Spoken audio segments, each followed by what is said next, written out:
Barmoq uzilib ketadimi yoki rezinka? Yaxshilab ahamiyat bering. Barmoqlarimiz hamma tomoni yopiq, bitta tortadigan bo'lsak, rezinkamiz ajralib qoladi, lekin rezinka ham butun. Bu fokusni men hozir sizga o'rgatib qo'yaman, chunki 100 ta fokus challenge-ga start berganman. Siz esa bu videoni yo'qotib qo'ymaslik uchun va yaqinlaringizni fokuslar bilan hayratda qoldirish uchun bu videoni saqlanib qilib qo'ying va obuna bo'lib qo'ying. Chunki biz 100 ta fokus challenge-ga start berganmiz. Oldinda yana 80 ga yaqin fokuslar bor.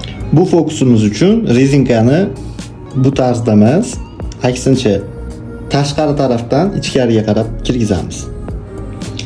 Keyin qo'limizni bunday qilib o'tkazamiz.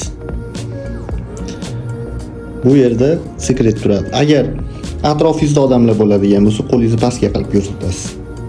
Agar faqat to'g'risi turadigan bo'lsa, bu uslubda ko'rsatsangiz ham bo'ladi va tortgan paytingizda bu oradan chiqib ketadi.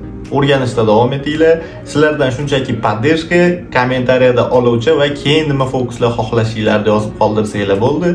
Men esa sizlar uchun videolar chiqarishdan to'xtamayman. Hammanglar yaxshi ko'raman, sog' bo'linglar, salomat bo'linglar.